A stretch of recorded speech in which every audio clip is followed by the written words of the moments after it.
नमस्ते आचार्य जी। मंत्र पाठ। ओम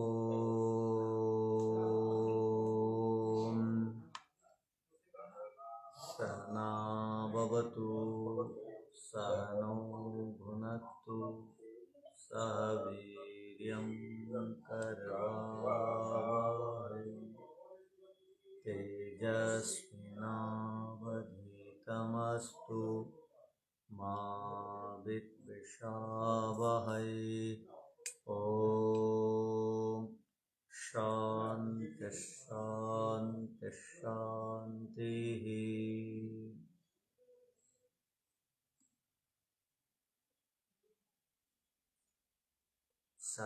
सांख्य दर्शन के तृतीय अध्याय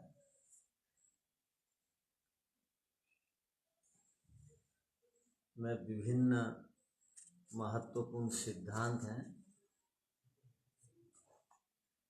उन सिद्धांतों में से प्रकृति विषय, मूल प्रकृति विषय विचार हम कर रहे हैं और इस अध्याय में त्रैतवाद का सिद्धांत भी सिद्ध होता है। पीछे के सूत्रों में ईश्वर विषयक सिद्धांत भी आया था। अब मूल प्रकृति और मूल प्रकृति का ठीक ठीक ज्ञान जो करता है वह मुक्ति को प्राप्त होता है। ये हमारा प्रसंग अब चल रहा है। तो पीछे के पाठ में बताया गया कि जो विवेकी हो जाता है उसके लिए सृष्टि निवृत्त हो जाती है।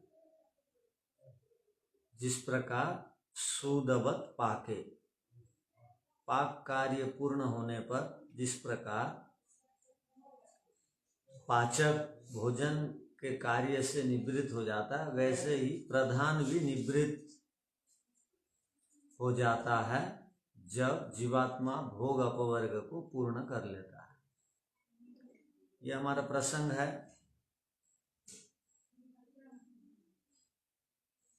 अब आगे 64वें सूत्र को पढ़ेंगे।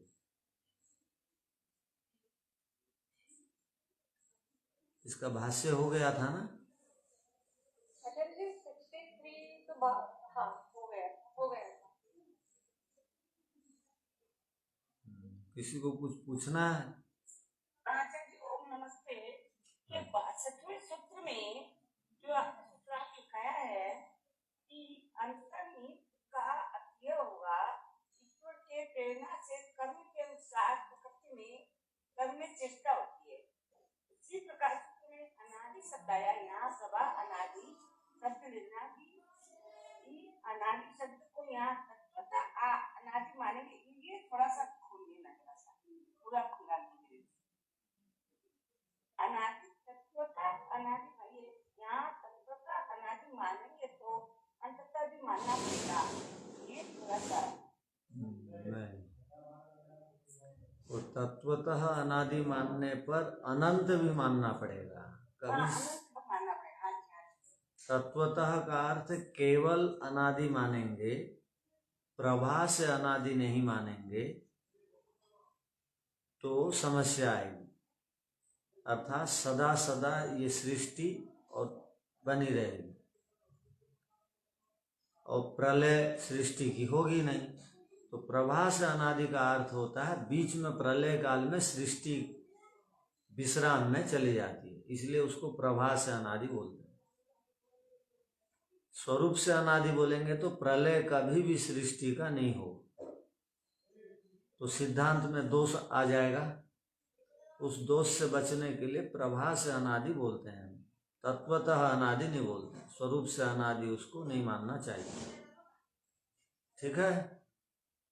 सिद्धांत से मतलब ईश्वर जीव प्रकृति ये अनादि है, इस सिद्धांत से मानेंगे और ऐसे इसको दो मानेंगे। स्वरूप से का अर्थ होता है जिस प्रकार जीवात्मा और ईश्वर स्वरूप से अनादि हैं, वो तीनों काल में रहते हैं एक ही स्वरूप में, एक ही अपने अखंड रूप में। किंतु प्रकृति कभी सृष्टि रूप में आ जाती है, कभी प्रलय रूप में मूल रूप में रहती है, इसलिए उसको प्रभा से अनादि बोलते हैं। जैसे नदी का जल वर्षा के दिनों में नदी में रहता है और गर्मी के दिनों में सूख जाता है। इसको बोलेंगे प्रवाह से अनादि, अर्थात जो बीच में आता है रुक जाता है उसको बोलेंगे प्रवाह से अनादि, किंतु आना जाना बंद नहीं होता है, चालू रहता है। जैसे रात और दिन ये प्रवाह से अनादि है। हर दिन हर समय रात नहीं रहती, हर समय दिन नहीं रहता, दिन के बाद रात, रात के बाद दिन, इसको बोलेंगे प्रवाह से अनादि। जीवात्मा गण प्रवाह से कर्म फल को प्राप्त करते हैं। प्रवाह से अनादि है कर्म फल। जब जब भी शरीर मिलेगा तब तक हमको सुख दुख मिलेगा, ये प्रवाह से अनादि है कर्म फल, स्वरूप से नहीं है। मुक्ति में जब आप चले जाएंगे तो आपको कर्म फल नहीं मिलेगा, उस समय मोक्ष फल मिलेगा, ईश्वर का आनंद मिलेगा। तो प्रवाह से स्वरूप से अनादि का अर्थ ही है। ठीक है, आप पूछ लीजिए। हाँ जी, एक जगह हमने ये पढ़ा था कि खंड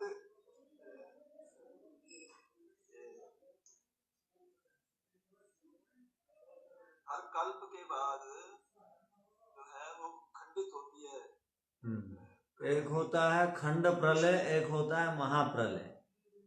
हाँ जी, ठीक है। तो प्रलय महाप्रलय, तो ये प्रलय कब होता है और महाप्रलय तो 4 अरब 32 करोड़ वर्ष के बाद हुआ। हाँ, होता है। जब खंड प्रलय होता है तो उस समय ये आकाश आदि विद्यमान रहते हैं। सत्यार प्रकाश आप अष्टम समलास देखिए। अष्टम समलास में? हाँ जी, ठीक है। चलिए आगे। आचार्य जी नमस्ते। हाँ जी, आचार्य जी, जो तीनों ईश्वर जीव प्रकृति अनादि हम ऐसे पढ़ रहे हैं, आप जो अभी बताए हम कहेंगे ईश्वर जीव स्वरूप से अनादि और प्रकृति प्रवाह से अनादि। ठीक है ऐसा हमेशा ऐसा ही समझना चाहिए जी।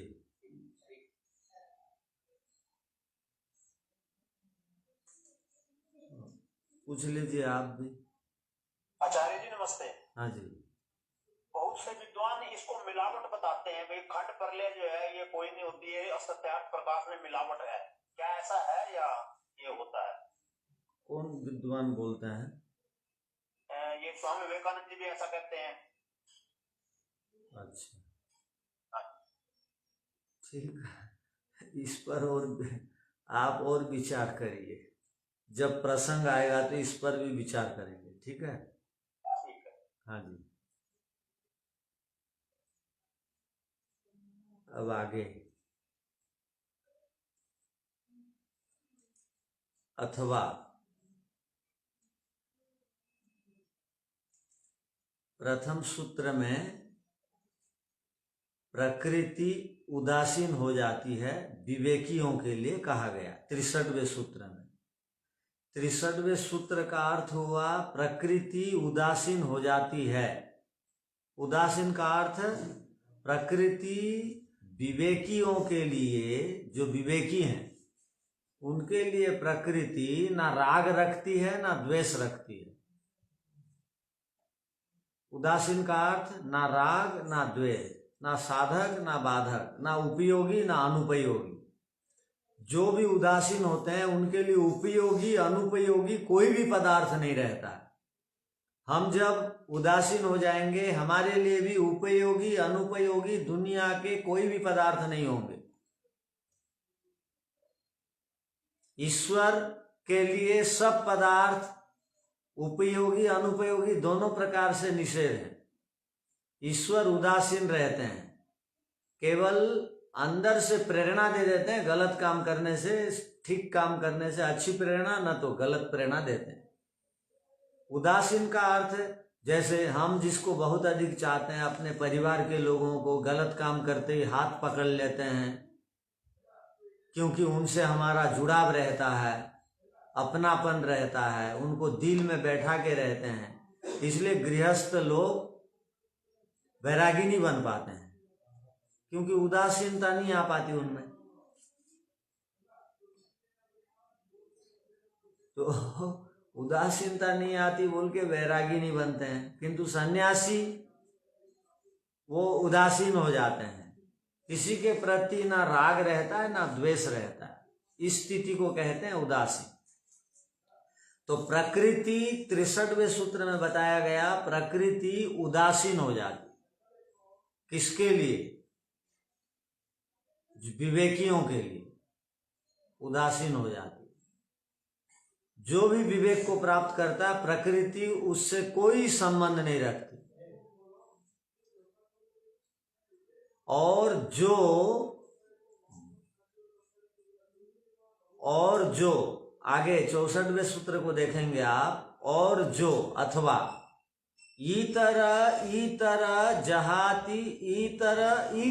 जहाति तद्दोषा।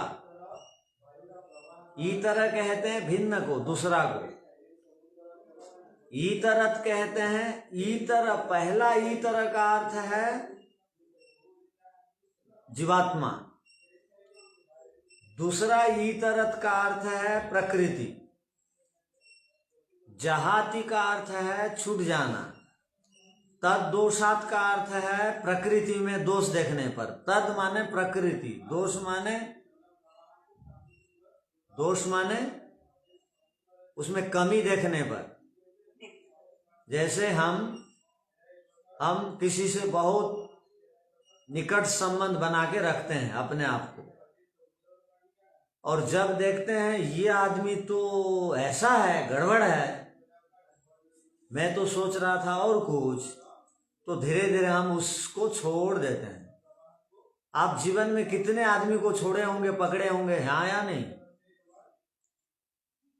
लगभग कितने आदमी को छोड़े होंगे आप? 100, 200, 500? अच्छा। और कितने आदमी से संबंध बनाए होंगे? 200, 400, 500, 1000? ऐसा ही माना जाएगा। तो जिनसे हमारा संबंध बना और जिनसे हमारा छूटना हुआ, उस संबंध बनाए लोगों से तो आत्मिक शांति मिली क्या? या छोड़ दिए तो आत्मिक शांति मिली क्या? हृदय से तृप्ति आई क्या? किंतु एक को छोड़ने से हृदय से और आत्मा से शांति मिलेगी। किसको? अब उसका उपाय बता रहे। जैसे संसार में देखा जाता है, गलतियों को, दोषों को देखने पर हम अपने बंधु बांधवों तक को छोड़ देते हैं, मित्रों को तक को छोड़ देते हैं, वो जिसको हम यारी दोस्ती बोलते हैं उनको भी छोड़ देते हैं, जिनके साथ एक थाली में खाते थे उनको भी छोड़ देते हैं, जो माता पिता गोद में उठाते बैठाते थे उनको भी आदमी कई बार छोड़ देता है, किंतु दोष देखने पर। किंतु यहाँ किसको छोड़ने की बात चल रही है? जब जीवात्मा प्रकृति में दोष देखता है तो प्रकृति को छोड़ देता है, अर्थात वो प्रकृति के पीछे भाग रहा था। क्या के लिए भाग रहा था? इसी से मुझे पूर्ण तृप्ति और शांति मिल जाएगी। प्रकृति और प्राकृतिक साधनों के पीछे भाग रहा था। तो जब देखा सब कुछ मिल गया, सब कुछ संग्रह हो गया, तथापि आत्मिक शांति नहीं, तो बोलता है इसमें गड़बड़ है, न्यूनता है, कमी है, अब इसको छोड़ना पड़ेगा। उसको फिर याज्ञवल्क्य बनना पड़ता, जनक बनना पड़ता, दयानंद के विचार अपनाने पड़ते हैं। तो यहाँ क्या कहा गया? ईतर जहाति तद्दोषा। जब प्रकृति में जीवात्मा दोष देखता है तब प्रकृति को वो बिल्कुल छोड़ देता है। वो ये बोल के छोड़ता है, मैं अज्ञान और भ्रम और भ्रांति से, अविद्या के कारण प्रकृति में शांति मिल जाएगी सोच रहा था, किंतु प्रकृति के हर पदार्थ में मुझे 4 प्रकार के दुख उल्टे मिल रहे हैं। बेचैनी मेरी बढ़ गई। पहले कम साधन था, मैं खुश रहता था, अब तो साधन बढ़ने के साथ साथ दुख और क्लेश बढ़ गए। मैं तो इसलिए पूरी जवानी को नहीं लगाया था ना कि बदले में मुझे अशांति मिलेगी, अतृप्ति आएगी, भय बढ़ जाएगा। अब साधन बढ़ने के साथ साथ भय भी बढ़ जाता है, विचित्र स्थिति है। तो व्यक्ति ये सब में दोष देखता है। और प्रकृति इतरत माने प्रकृति को, जहाती माने छोड़ देता है। तद दोषात, उसमें दोष देख करके कौन छोड़ता है? तो कहा इतर, जीवात्मा। तो एक दिन ये स्थिति हमारे साथ भी आएगी, सब छोड़ना पड़ेगा। कुछ दिन के लिए नहीं, सब दिन के लिए। तो सूत्र का अर्थ लिखिए।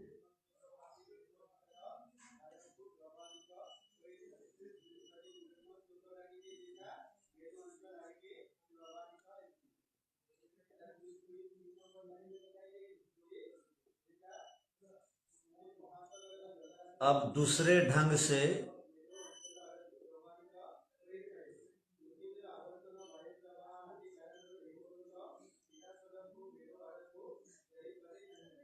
प्रकृति को छोड़ने की बात बताई जा रही है।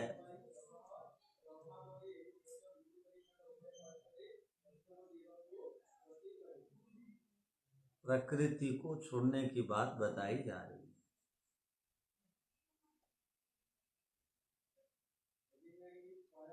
सूत्र में सर्वप्रथम इतर शब्द आया।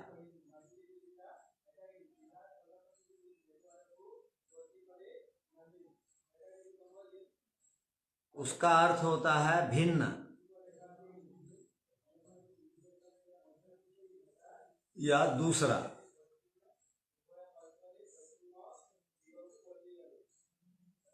अर्थात इस इतर शब्द से, अर्थात इस प्रथम इतर शब्द से जीवात्मा अर्थ ग्रहण करना चाहिए।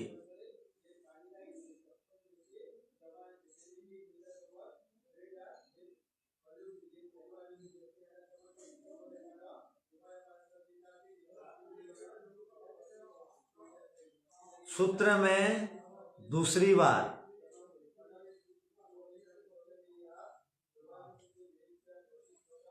इतरत शब्द आया।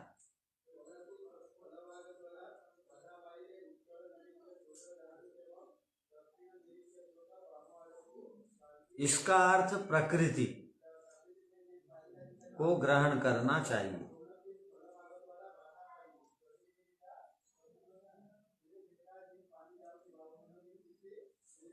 जहाती का अर्थ होता है छोड़ना।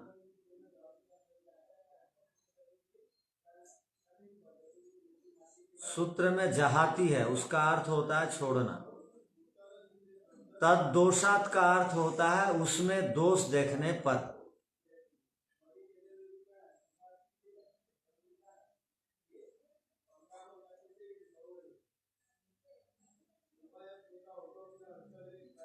सूत्र का अर्थ बनता है,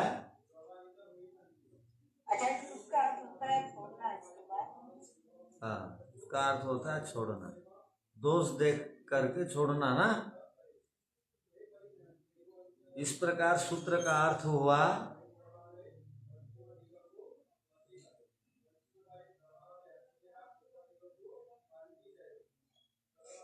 आत्मा अन्य को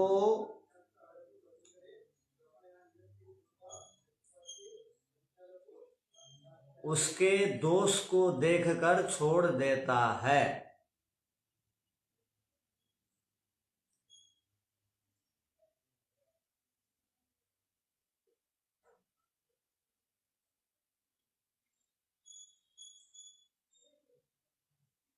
अब प्रश्न उपस्थित हुआ, आत्मा किसको छोड़ता है?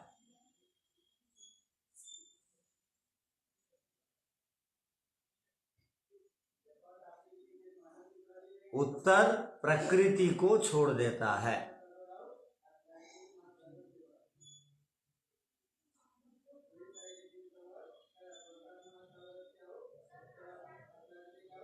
प्रकृति अपने आप अलग नहीं होती।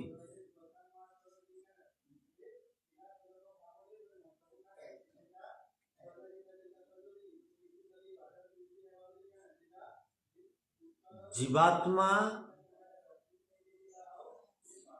प्रकृति में दोष देखता है,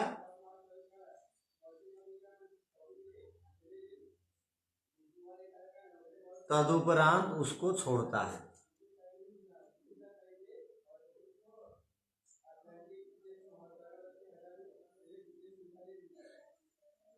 अर्थात प्रधान से भिन्न जो पुरुष है, प्रधान बराबर प्रकृति से भिन्न जो पुरुष है,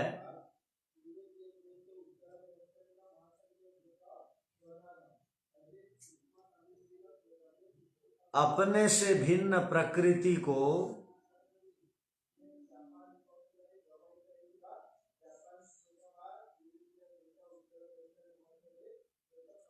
छोड़ देता है।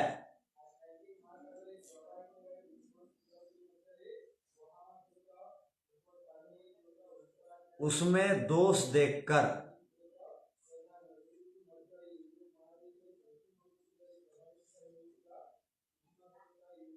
जीवात्मा का स्वभाव है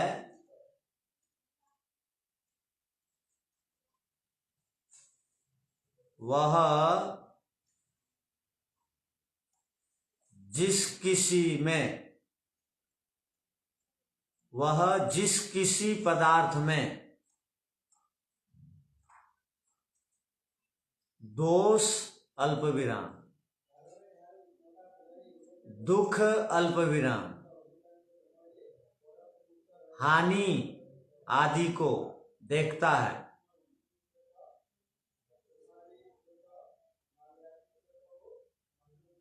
तब वह उससे अलग हो जाता है।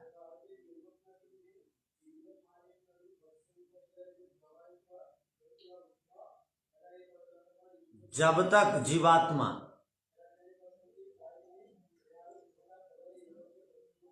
किसी पदार्थ में दोषों को नहीं देखता,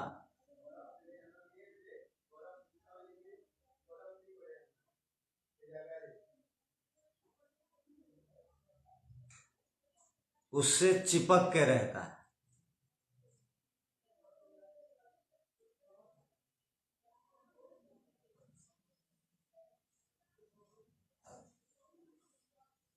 जब तक हम संसार में दोष नहीं देखेंगे,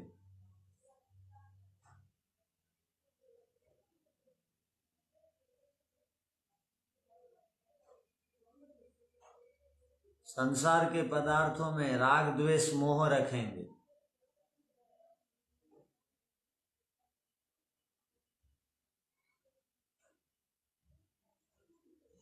तब तक संसार से छूट नहीं सकते।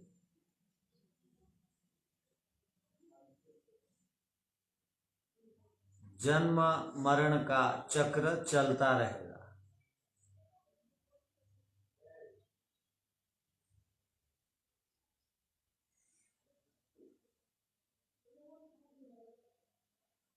जब विवेकी आत्मा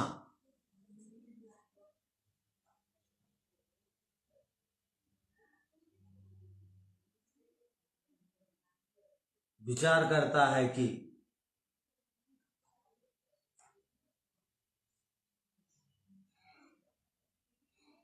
संसार से मैं वर्षों से जुड़ा हुआ हूं,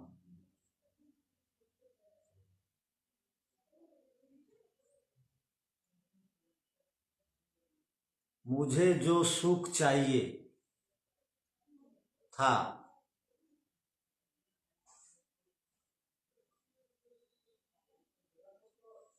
वह तो अब तक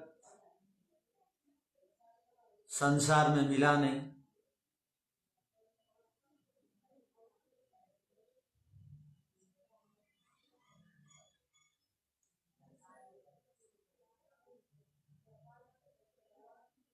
और जब तक मैं संसार से जुड़ा रहूंगा,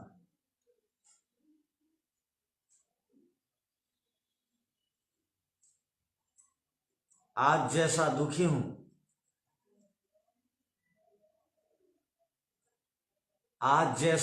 हूं, जब तक संसार से जुड़ा रहूंगा, आज जैसे दुखी हूं वैसा ही दुखी बना रहूंगा। अतः वह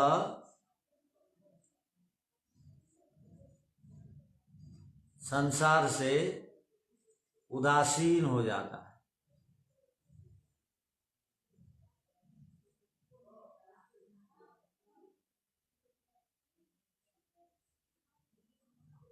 और सदा के लिए जन्म मरण के चक्र से कट जाता है, हट जाता है।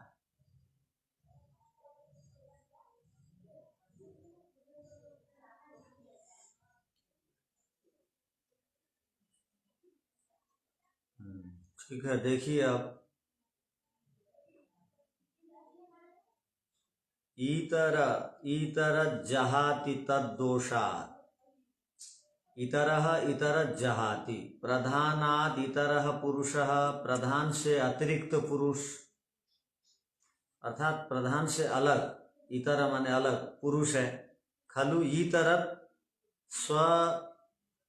स्वस्मादि तरत भिन्नम, अपने से अलग को स्वस्मादि तरत भिन्नम प्रधानम त्यजति, अर्थात इतर पुरुष, प्रधान से अलग पुरुष अपने से अलग प्रकृति को छोड़ देता है। क्यों छोड़ता है?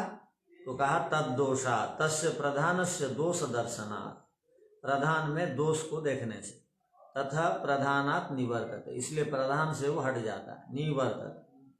इति तु प्रधानात् पुरुषस्य विमुक्ति, इसको कहते हैं प्रधान से पुरुष की विमुक्ति, हट जाना। इसको कहते हैं प्रधान से पुरुष की विमुक्ति। पहले क्या कहा गया था कि प्रकृति उदासीन हो जाती है, 63वें सूत्र में बताया गया। और यहाँ प्रकृति के दोषों को देख करके पुरुष उदासीन हो जाता है कहा। अब दोनों सूत्रों का संबंध आगे के सूत्रों से है, आगे के सूत्र से है, 65वें सूत्र से।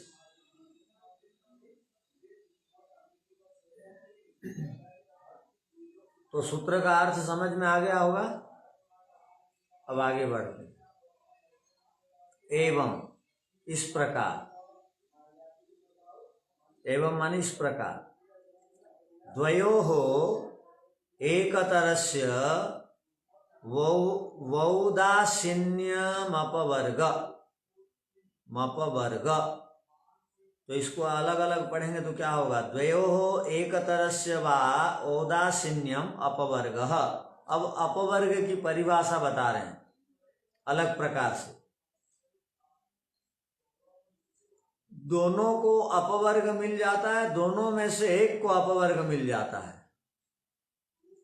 अर्थात दोनों एक दूसरे से छूटते हैं। पहली बात बताएगी द्वयोः एकतरस्य, दो, द्वयोः माने दोनों छूट जाते हैं, या दोनों में से एक छूट जाता है। ये दोनों छूट जाते हैं या दोनों में से एक छूट जाते हैं कब? तो कहा वो छूटने का अर्थ होता है उदासीन हो जाना, उदासीन हो जाना। उदासीन हो जाने को ही अपवर्ग कहा जाता है। एक होता है उपेक्षा करना, एक होता है उदासीन होना। उपेक्षा करने से राग द्वेष बनता है, मैं उससे बात नहीं कर रहा हूं, मैंने उसकी उपेक्षा कर दी बोलते हैं। तो उपेक्षा कर दी बोलते हैं तो लोक में उसका अर्थ क्या है? गड़बड़ है, वो आदमी, उसका आचरण ठीक नहीं है, बोल के हमारे मन के अंदर उसके प्रति द्वेष रहता है। एक को छोड़ दिए, द्वेष से युक्त रहे तो अपना कल्याण नहीं हुआ। और उदासीनता में मुक्ति है। उदासीनता में मुक्ति है। कैसे? उदासीन और उपेक्षा को समझिए, क्योंकि जीवन में व्यवहार काल में हम कई पदार्थों से उदासीन रहते हैं और कई पदार्थों की हम उपेक्षा करते रहते हैं, किंतु उपेक्षा और उदासीनता को एक अर्थ में हमको घटाने की आवश्यकता है। एक अर्थ में। अब लोक में उपेक्षा का अर्थ तो द्वेष रख के छोड़ देना है, मेरा उससे कोई संबंध नहीं। क्यों? वो ऐसा किया, तो वो ऐसा किया इसलिए मेरा संबंध नहीं बोलते हैं, तो उससे हमारे मन में उसके प्रति द्वेष भाव बना रहता है, और वही द्वेष भाव हमको मुक्ति दिलाने से बचा के रखता है, अवरोधक बनता है। अतः हमको क्या करना चाहिए? हमको संसार में कैसा जीवन जीना चाहिए ये सूत्र बताता है। हमको संसार में उदासीन होकर के जीवन जीना चाहिए। उदासीन होकर के जीवन जीने का अर्थ क्या है? किसी से भी किसी प्रकार की अपेक्षा नहीं रखनी चाहिए। ये तो बोलने के लिए बहुत सरल है, उपदेश देने के लिए ऐसी ऐसी बातें बढ़िया लगती हैं। हर कोई उपदेश देता है कि हर प्रकार के लोगों से उदासीन रहिए। इसका अर्थ क्या हुआ? किसी से कोई अपेक्षा मत रखिए। अर्थात दुख का कारण है बहुत सारी अपेक्षाओं को पालन करना, बहुत माने लोगों से बड़ी बड़ी आशाओं को रखना। तो जीवन को कैसे जीना चाहिए? साधकों को, विशेष करके आप लोगों को, हम लोगों को कैसा जीवन जीना चाहिए वो बता रहे हैं। किसी से भी किसी प्रकार की अपेक्षा नहीं रखनी चाहिए। यदि कोई हमारी कमी निकालता है, यदि हमारे अंदर न्यूनता है, तो उसने यदि कमी निकाली तो हमारी न्यूनता को हमको छोड़ देनी चाहिए। ये बुद्धिमत्ता है। और हमारे अंदर न्यूनता नहीं है, कमी नहीं है, हम दोषी नहीं है, तथापि हमारे ऊपर कोई दोषारोप कर रहा है, तो उसको ये छोड़ो, ये संसार है, हर कोई अपने प्रशंसक तो नहीं बनेंगे।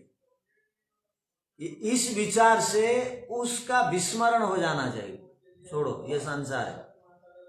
तो संसार में हर व्यक्तियों से हमको सम्मान मिलेगा ये आशा नहीं रखनी चाहिए, और ये आशा भी नहीं रखनी चाहिए कि मैं उसकी हानि नहीं किया हूं, वो मेरी निंदा नहीं करेगा। ये संभव है क्या?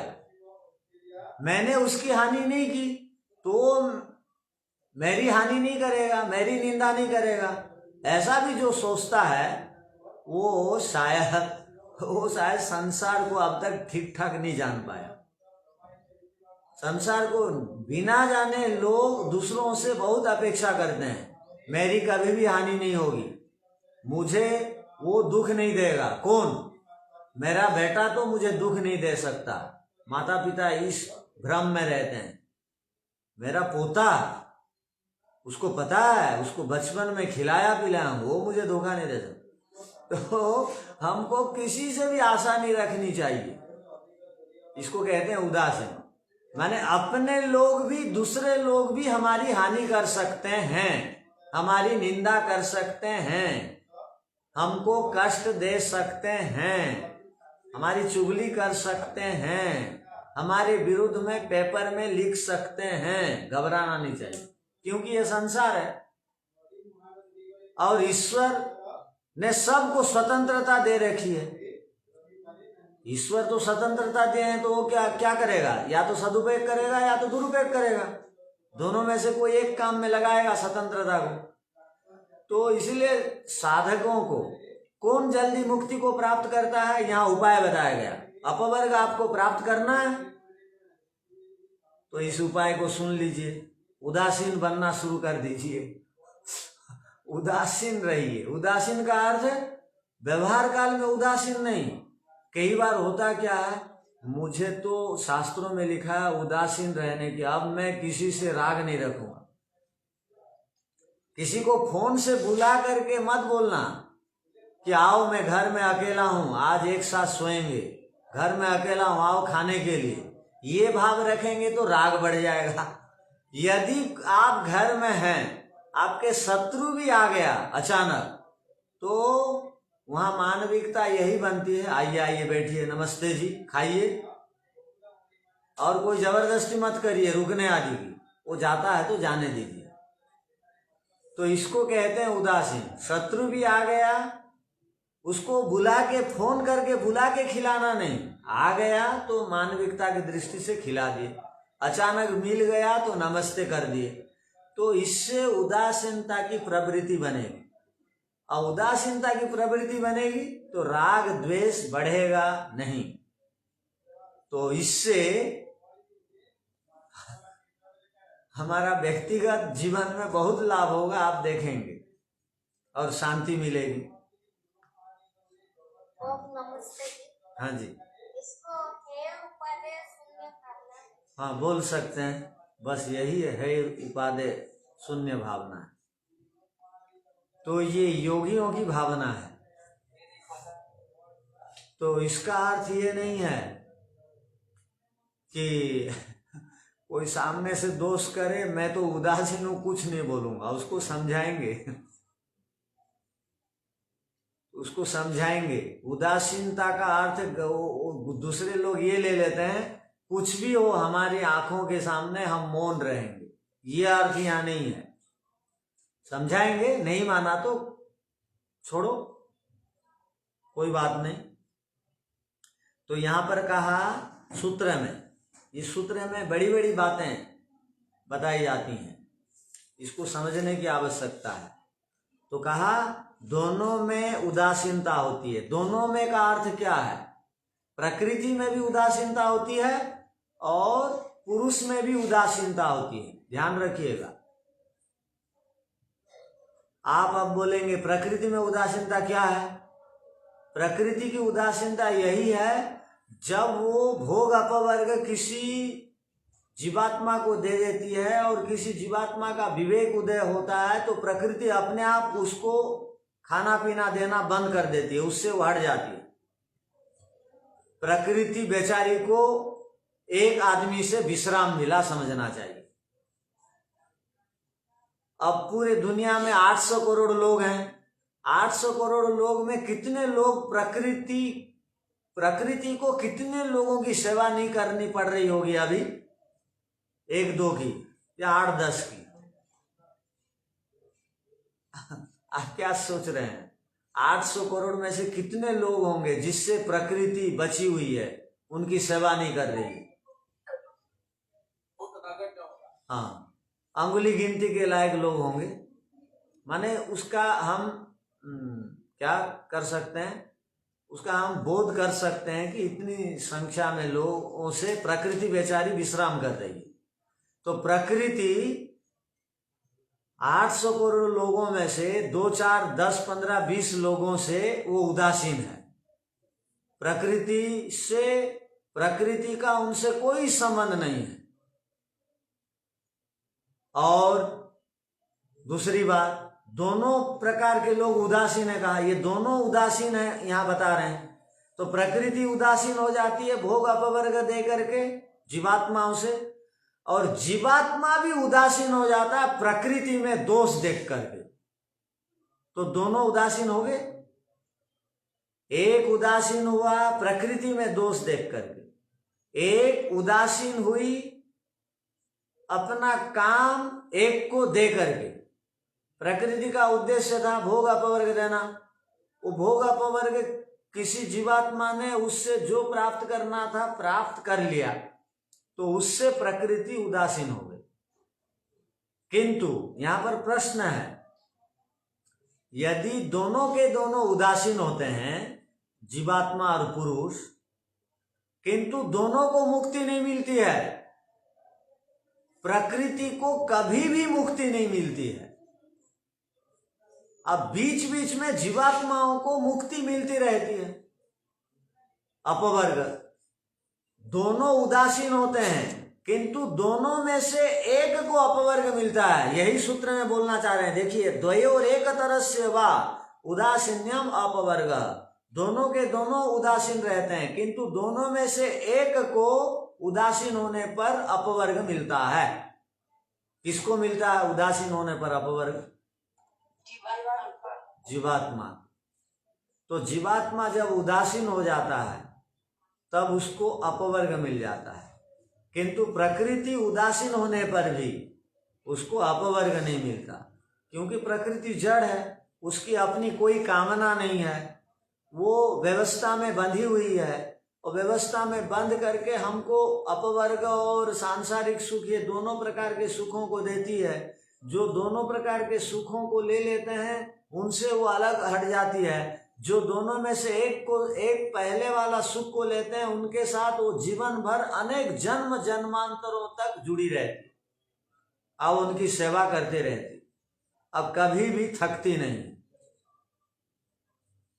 वो प्रकृति कभी थकती नहीं, हमारी सेवा में लगी हुई है। जब तक हम अपवर्ग को नहीं प्राप्त कर लेंगे तब तक लगी हुई है। तो दोनों के दोनों उदासीन हैं, दोनों में से एक को अपवर्ग मिलता है, एक को अपवर्ग नहीं मिलता है, और एक सदा एक के लिए उदासीन होकर के भी दूसरों की सेवा में लगी रहती है, उसको मुक्ति नहीं मिलती। क्यों? आज की तारीख में, आज की तिथि में बहुत सारे मुक्तात्मा हैं, बहुत मुक्तात्मा हैं, वो ईश्वर के आनंद में है, वो मुक्तात्मा है। उनसे प्रकृति हट करके अलग है, उदासीन है उनसे। प्रकृति से मुक्तात्माओं का कोई लेना देना नहीं, और मुक्तात्माओं से अधिक संख्यक अब बद्ध जीवात्मा है, उनके लिए ये प्रकृति लगी हुई है, उनकी सेवा में लगी हुई है। तो सदा सदा के लिए सब जीवात्माएं मुक्ति को प्राप्त नहीं करती हैं एक साथ। कुछ मुक्ति को प्राप्त करती रहती हैं, कुछ जीवात्मा बद्धात्मा बन करके यहाँ पर बंधन में है। तो इसलिए प्रकृति बेचारी को कभी भी मुक्ति नहीं मिलती है। कुछों से वो मुक्ति को प्राप्त करती है और अधिक लोगों की सेवा में लगी रहती है, इसलिए प्रकृति को अपवर्ग नहीं मिलता है। तो दोनों में से किसको अपवर्ग मिलता है बताया यहाँ? जीवात्मा को मिलता है।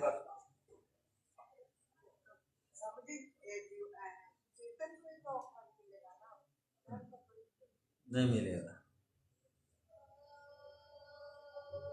चेतन को ही अपवर्ग मिलेगा, ठीक, जड़ को नहीं मिलेगा। इसलिए यहाँ पर क्या बताया गया? नहीं, यहाँ क्या बोला गया? दोनों में से एक को अपवर्ग मिलता है बोला गया कि दोनों को मिलता है कहा गया? बस, तो यहाँ और प्रश्न ही नहीं है। दोनों को अपवर्ग तो मिलता नहीं, एक को मिलता है। तो अपवर्ग का अर्थ क्या है?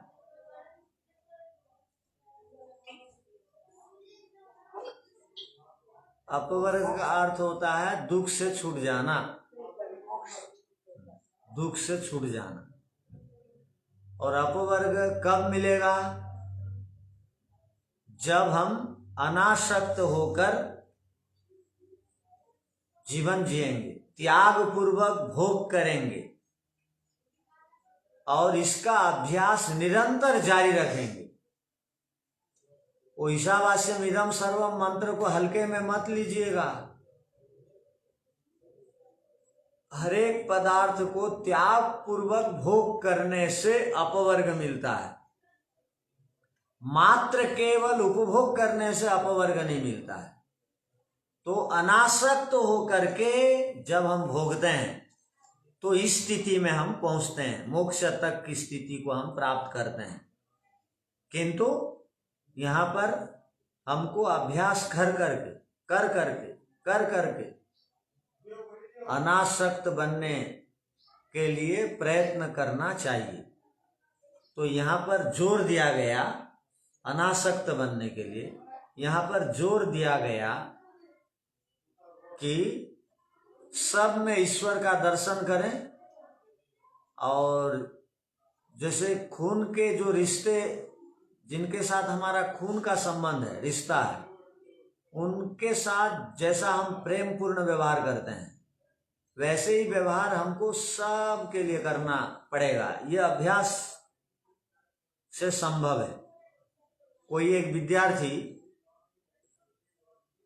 कोई नौकरी के लिए कोई युवक नौकरी के लिए अर्थात बड़ी नौकरी के लिए उसको सालाना 50 लाख का पैकेज है, उस नौकरी के लिए जब वो जाता है परीक्षा देने, इंटरव्यू देने, तो उसके मन में क्या भाव रहता है कि परीक्षा में मुझे क्या क्या पूछेंगे, उसको ध्यान में रखता है, दुनिया को भूल जा रहता है और क्या क्या प्रश्न आ सकते हैं। और दूसरे जब उस परीक्षा को दिए, इंटरव्यू को दिए, तो क्या किन किन प्रश्नों से उनको सम्मुखीन होना पड़ा, वो सब को ध्यान में रखता है। और जब तक परीक्षा में पास नहीं हो जाता है तब तक वो तैयारी में लगता है। तो योग साधकों को जीवन भर इस तैयारी को करनी पड़ेगी। कौन सी तैयारी को? ये उदासीन रहने की तैयारी करनी पड़ेगी। हर दिन उदासीन रहने का अभ्यास करना पड़ेगा। आप उदासीन रहने का अभ्यास नहीं करेंगे तो सफलता नहीं मिलेगी, अपवर्ग नहीं मिलेगा। ये सूत्र बोलना चाहता है। अपवर्ग के लिए उदासीन रहना पड़ेगा। वैराग्य भाव आएगा तो उदासीनता आएगी, न तो उदासीनता नहीं आएगी। ईश्वर जैसे किसी का भी हाथ नहीं पकड़ते हैं, हर समय उदासीन रहते हैं। आप सृष्टि में प्रलय को ले आइए, आप सृष्टि में हर जगह बम डाल दीजिए, तो भी ईश्वर अवतार लेकर के हाथ किसी का, आतंकवादी का नहीं पकड़ेंगे। जबकि वो जान रहे हैं बहुत बड़ी हानि होगी, बहुत लोग चले जाएंगे, क्योंकि उनका वो स्वभाव है। तो योगी पुरुष भी बहुत बड़ी हानि होने पर भी वो वैसा ही रहता है जैसे ईश्वर की सृष्टि है, और सृष्टि की हानि होने पर भी ईश्वर विचलित, बेचैन, प्रभावित, रोगी, टेंशन में, तनाव में नहीं आते।